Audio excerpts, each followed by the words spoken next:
Hi! You know the classic Disney movie where Lindsay Lohan and Jamie Lee Curtis play mother and daughter, and through some magical curse they switch bodies and have to reflect and overcome their differences while rebuilding their relationship? Yeah, it's Freaky Friday. Well, imagine the same scenario, except instead of switching bodies with your mother, you instead switch bodies with the serial killer who looks an awful lot like Vince Vaughn, hell-bent on killing everyone in your high school, including you. Well, lucky, or unlucky for you, depending on your point of view, we have just that movie. Freaky from 2020. It's basically the R-rated Freaky Friday. Or rather, it's a perfect mix between Happy Death Day and Jumanji, which is ironic because who made this movie? Well, just the makers of Happy Death Day, a fan favorite movie series on this channel. So if this movie is anything like those, well then we're in for a treat today. Come along as we see if Cassie Lang can dodge the balls of this man as we explore the supernatural thriller that is Freaky. That sentence has a lot of references that I hope some of you will get. Anyway, let's get into it. Spoilers ahead. So the movie begins exactly like how you'd expect, with teenagers underage drinking at a mansion talking about a mass murderer who may or may not be a myth. There's no telling what's gonna happen to these four. Really? Don't underestimate a straight white man's propensity for violence, Isaac. I don't care how fucking old they are.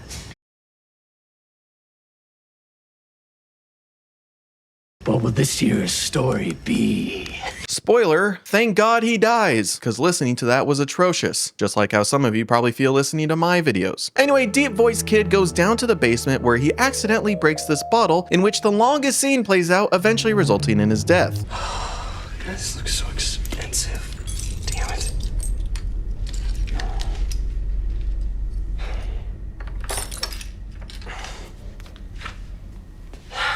You know, you could at least come down and help me clean this up.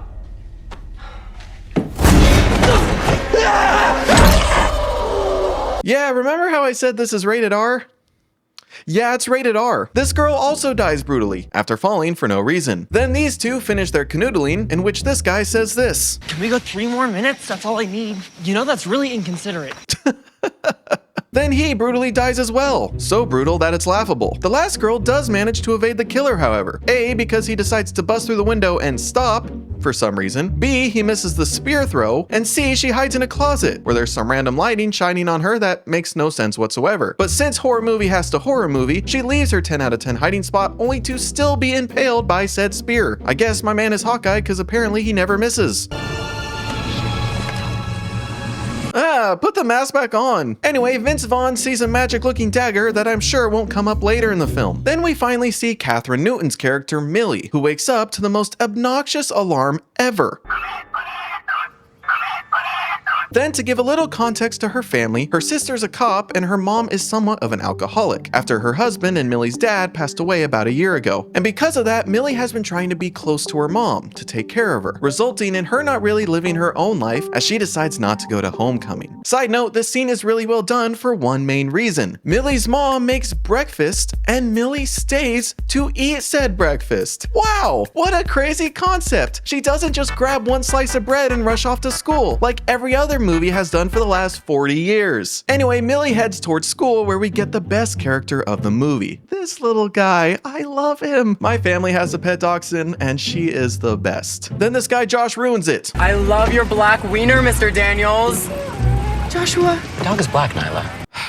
Anyway, then we get to school where I need to drop more lore about myself. You see, I went to a private Christian school where we had some very specifically strict rules. Also, to highlight the story better, I should tell you, we did not have detention at our school. Now, what we had instead was something called a jug, which stood for Justice Under God. It was basically detention. Anyway, the reason I bring this up is because at my school, if you parked on or outside of the lines of your parking spot, you would receive a jug. So for that, jug and jug. Also, what kind of parking lot has 3 parking spaces single file like this? Maybe you could say it's a normal double space and the third car is in the next row, but the spacing seems off either way. That doesn't make a lot of sense. Anyway, back to the movie, Josh says this. It's just a stupid dance. Why do you want to go anyway? I have to shoot it for yearbook. I'm in it for the drunk straight boys who will suddenly realize they're fluid. That sounds kind of rapey. Good. Have you seen what's on the menu in this town? What the fuck? That is not okay.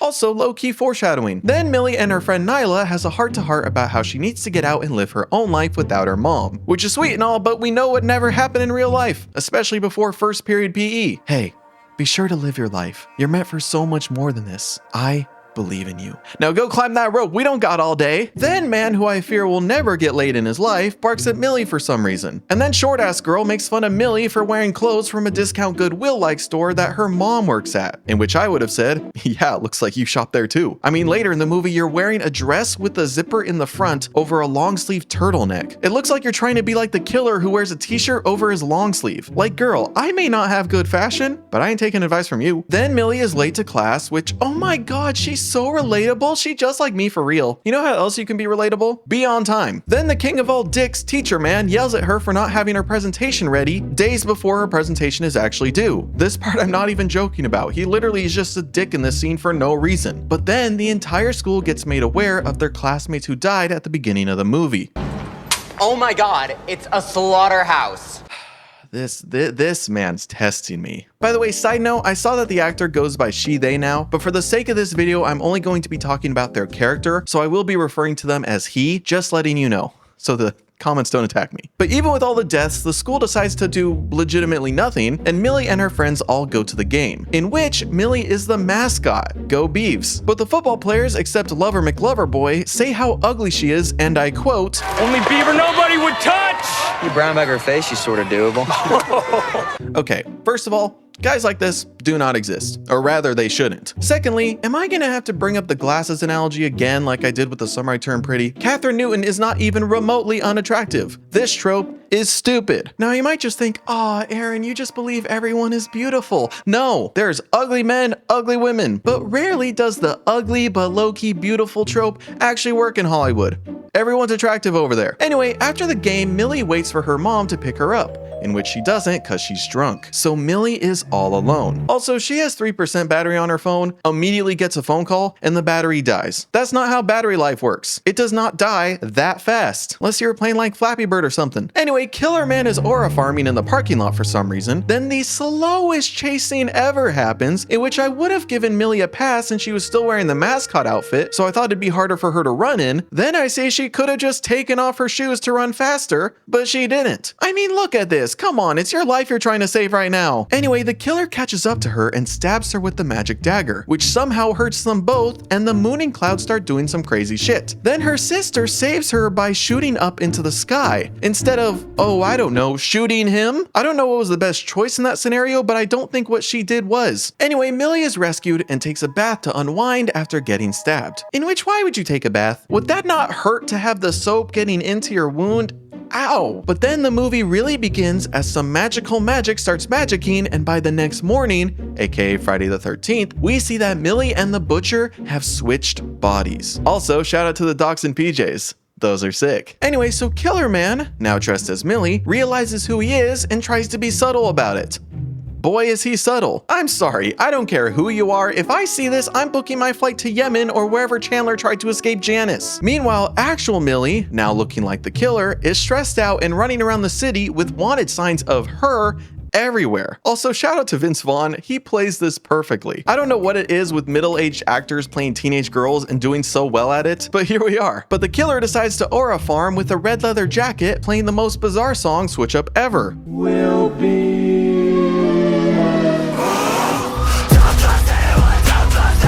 Also, this happens.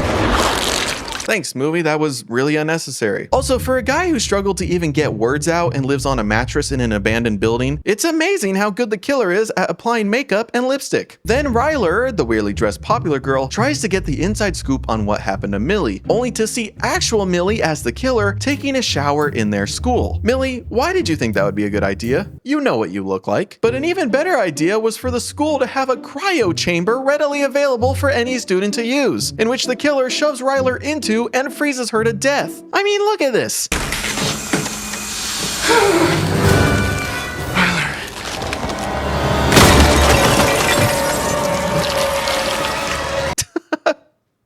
Okay. So then Millie tries to talk to her friends and convince them that she is, in fact, Millie. Guys, you're black! I'm gay! We are so dead!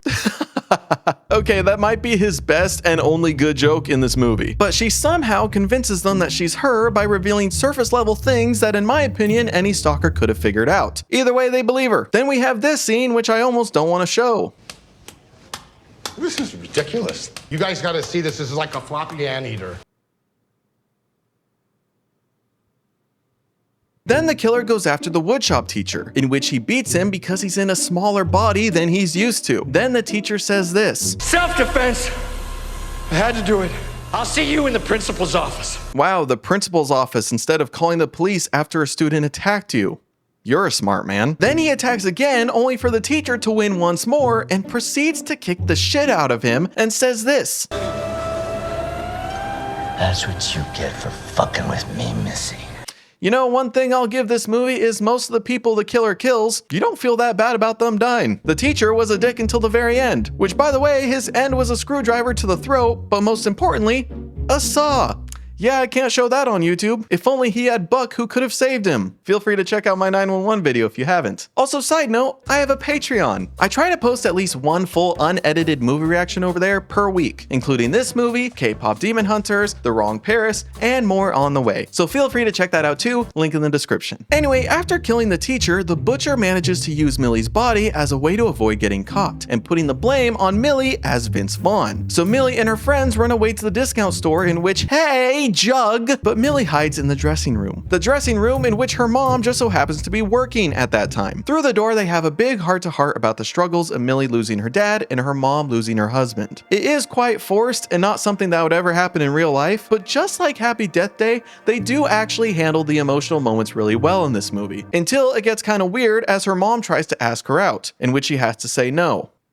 It's really awkward. Anyway, they give Millie a mask that she has trouble seeing out of, which is a funny gag in theory, but actually pisses me off because if she's the mascot at her school, she should be used to having limited or obstructed vision. Anyway, the goal for her and her friends is to capture the butcher in Millie's body and also recover the dagger from the police station, because they learned from their Spanish teacher and online that if Millie doesn't stab Butcher back in 24 hours, the body swap will remain permanent. So they go to this Dave & Buster's like place where Butcher is. This idiot essays Millie's body and thinks he's cool, which he isn't, and Booker, the love interest, follows Millie into the putt-putt, in which there's no way on a Friday afternoon the place isn't more crowded. You're telling me there's not a single family with 2.5 kids running around wiping their boogers on all the clubs?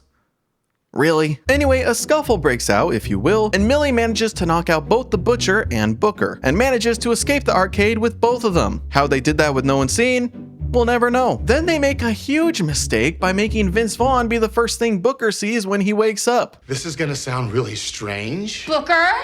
Booker, look at me. He's crazy. Okay, Booker, can you look at me, please? Please? Booker, please, can you look at me just for a second?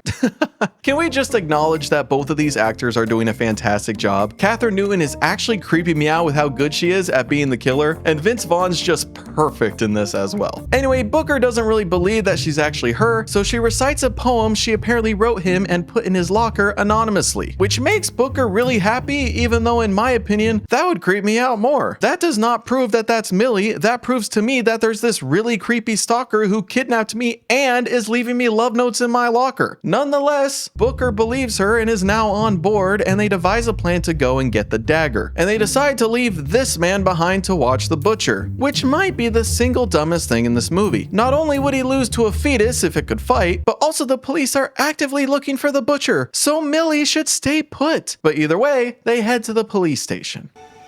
Hashtag stress-sided. Hashtag nerves of steel. Hashtag what's she doing? This movie's so dumb. So apparently there's only one cop in the city who happens to be Millie's sister. But Nyla convinces her that the Butcher is right outside the station and that she needs to go after him, which she does. But Millie, dressed as the Butcher, is just chilling in the car talking to Booker right outside the station.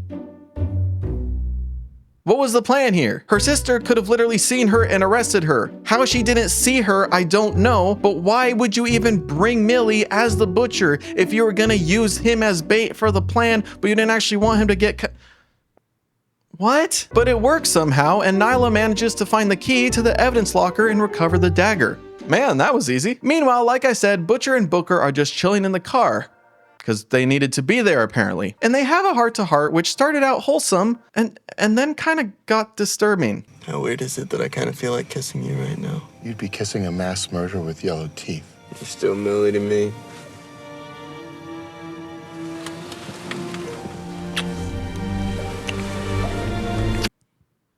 Okay, really disturbing. This scene is weird.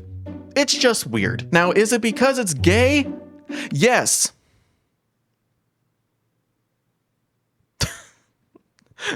I'm kidding. No, it's not because it's gay. I don't give a shit about that. And first of all, it's not even fully gay since it's Millie in his body. But I'm sorry, Vince Vaughn is like 50 in this movie and Booker's actor's like 23. Is that illegal? No, but it's just weird, okay? And to add that this is the face of a serial killer who stabbed the girl that he likes, but she's also in his body right now. It's weird, okay? Sure, movie, go ahead and give me the looks don't matter W boyfriend trope to Booker. I don't care. Tell me I'm homophobic or ageist or some shit. I don't care. It's a weird scene. I don't like it. Anyway, while all that's happening, Josh fails at watching the butcher, literally watching TV instead of keeping an eye on her. Him.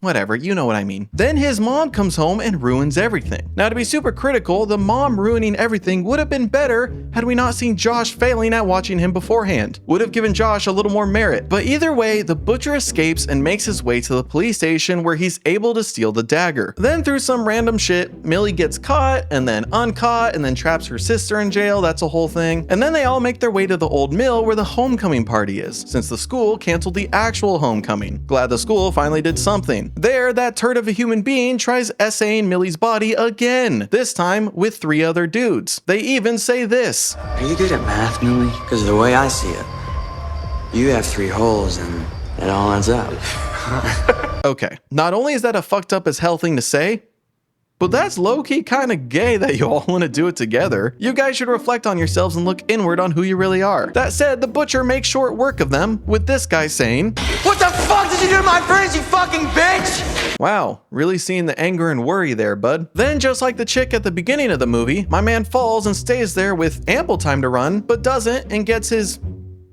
you know, sawed. A lot of saws in this movie. Then the last asshole jock tries kissing Josh. Finally, one of them admits they were gay, but then 180s him and calls him a slur, only for the butcher to then kill him, knowing exactly where in the wall to drive the hook and stab the guy in the eye. I didn't know being a serial killer gives you powers like that. Also, once again, nice to know that most of the people the butcher is killing are assholes. The ones I mainly feel bad for are the girl who died by the toilet and Ryler. Then Millie and the butcher finally go head to head. The cops show up and once again shoot up in the sky like, what the fuck? Why does that happen so many times in this movie? And then with the help of her friends, they finally take down the butcher just in time. Except, uh-oh, time is up as the clock strikes midnight. Except it doesn't, because Booker messed with the clock to be 5 minutes ahead so that you're never late, which he said at the beginning of the movie. Pro tip, always set your watch 5 minutes ahead. But my problem is that it clearly does say 12 a.m. and this is clearly an Apple Watch. So you're telling me you really went into the settings and changed the internal time to be 5 minutes faster? Really? You could have just set a timer and made the timer 5 minutes shorter, but this was a legitimate alarm for 12 a.m. You changed the actual universal time on your watch. Why? Whatever, I could rant about this for hours. Just be on time, guys. Anyway, Millie stabs herself / the butcher, and they finally go back to normal, switching back to their original bodies. Only for the cops to immediately shoot the butcher for no reason. I mean, look at this. Freeze! Shoot that motherfucker! These might be some of the worst cops I've ever seen. He's unarmed, Josh, a high schooler, tells them to shoot, and they don't hesitate. Like, okay. Anyway, the butcher is finally dead. Except, uh-oh, he isn't. He manages to survive his 3 gunshot wounds and goes to kill Millie. Kinda. First he grabs her, and then her sister goes and does this. Freeze! Okay, why do you say freeze and then immediately shoot with the full possibility you could shoot Millie? And then why did you not check that the gun was loaded? What are we doing here? But then he kicks the shit out of her entire family, only to start monologuing, something he has not done a single time in this movie and is low-key out of character. Now granted, I think he liked being Millie, so I don't think he's actually trying to kill her, so it actually makes sense that he's doing this, but it's still cliche and I find it dumb. Then Millie tries to aura farm by saying this. I learned something when I was in your body too. What's that? Having balls sucks. Oh my God. Then, because for some reason the butcher doesn't move for like 15 whole seconds, Millie is able to stab him through the chest and kill him for good. And then she has a crappy final line and the movie ends. Now I will admit, this one does have more problems for me than like Happy Death Day or The Babysitter, which is crazy because those movies are insanely dumb. But that said, this movie is a fucking blast. It's got some good jokes, the acting from the leads are incredible, and there's some pretty gnarly death scenes. I realized right then and there that gnarly is not a word I can pull off very well. But I want to know what you guys think. Where does this movie rank in your list of horror comedies? And what movies are part of that list that you would like me to check out if I haven't? But until then, guys, I hope you enjoyed the video. Once again, I have a Patreon where you can check out my full-length reaction to this movie as well as plenty of others. I also have a gaming channel now that I've been trying to grow, where for the month of October, I've just been playing horror games like Granny, Resident Evil, Fears to Fathom, etc. So feel free to check that out too, link in the description. But I hope you have a kick-ass rest of your day. Much love, and I will see you all in the next one.